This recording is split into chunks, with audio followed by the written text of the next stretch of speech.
The Toronto Blue Jays are making more moves, and this time it is a very interesting move surrounding a pitcher. I'm going to break down exactly who it is and discuss what it means going forward, as well as break down multiple Jays updates, including a surprising update surrounding Max Scherzer and his progress. So stay tuned for all that in this episode, as well as a few other things ahead of tomorrow's big series opener against the New York Mets in Juan Soto. But before we get into all that, a quick reminder, hit that subscribe button. If you're a part of the percentage who aren't subscribed to the channel, this is the place to be for daily Jays content. Your guys' support has been unbelievable. If you want to help us towards our goal of 17,000 subscribers, make sure to hit that subscribe button. Thank you guys again. Ladies and gentlemen, a very rare Jays off day. After today, they play 13 games straight on the road, starting with the Mets tomorrow and Kevin Gausman going up.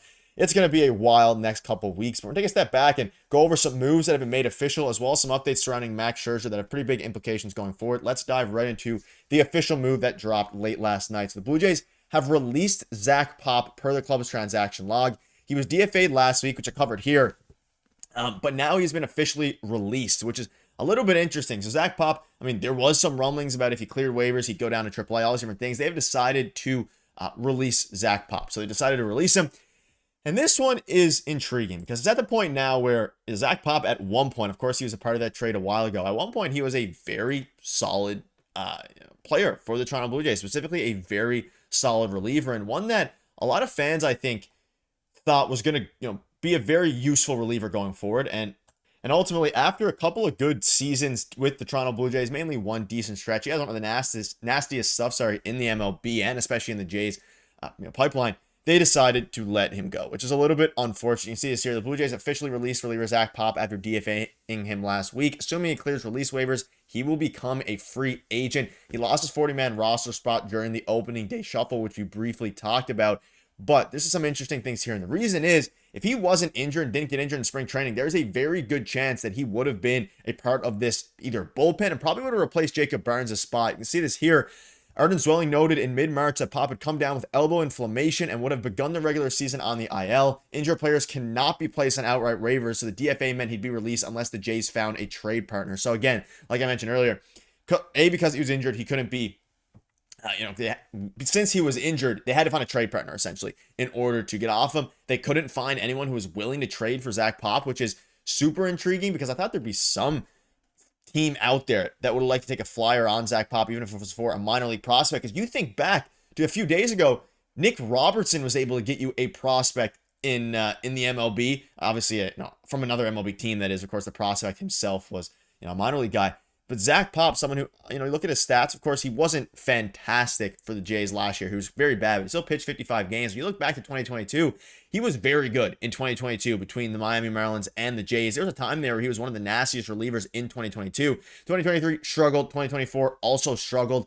But again, he has the stuff. He has some upsides. I'm a little bit surprised that no other team took a flyer on Zack Pop. And again, 2022, he was very good, but he struggled, especially over the past couple years. And he did have 7 spring training appearances this spring where he allowed 4 earned runs across 6 2/3 innings. So again, if he wasn't injured, they probably would have snuck him in replacement of Richard Lovelady or Jacob Burns. But because he was injured, he couldn't be placed on outright waivers, which means you would have had to trade him. So he cleared that in the sense of he didn't get traded to another team. No other team wanted him, so now he's been officially released.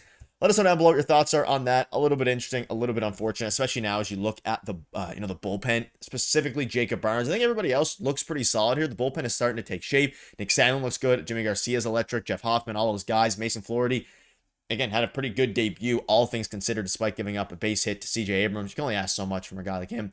At the end of the day, he's gone. Zack Pop, it was a decent run, and he's officially gone now. The Jays didn't get a trade for him. But let's move on now to a few other things. I want to dive into a very important injury update surrounding Max Scherzer here now, because things have started to get very interesting as it pertains to Max Scherzer. Now, as we know, he's on the 15-day IL with an injured thumb, and the estimated return, according to a couple websites, is again the 14th of April. I don't think that's going to happen. And yes, 6 ERA thus far this season. But an interesting, thing came out from Mike Wilner of the Toronto Star that no one's really talking about. So we know that Max Scherzer doesn't have any structural issues with his thumb ligaments, and this came out yesterday. And after receiving 2 cortisone shots on Monday, he could resume throwing as soon as tomorrow. Mike Wilner of the Toronto Star reports. The doctor was actually pretty surprised based on what it was that structurally we were in a pretty good spot, Scherzer said on Tuesday. And of course, the 40-year-old right-hander lasted only 3 innings and 45 pitches, and then that was a disastrous game. I was actually at that game where Richard Lovelady and Jacob Burns threw the game away. They were right into the trash, and And of course, Richard Lovelady was DFA'd the day after. The Jays could easily be 6-1 had that game not happen, or had that injury not happen, and had Max Scherzer been continuing to pitch. But this is interesting. So according to Mike Wilner, the doctor said that according to Scherzer himself, the doctor was actually pretty surprised that we were in a good spot structurally. But again, according to Mike Wilner, could be starting throwing as soon as tomorrow. Now, the Jays do have an afternoon game tomorrow, 3 or 7 Eastern, it is, I believe. So we're probably going to hear some sort of update tomorrow surrounding Max Scherzer and what his plan is going forward.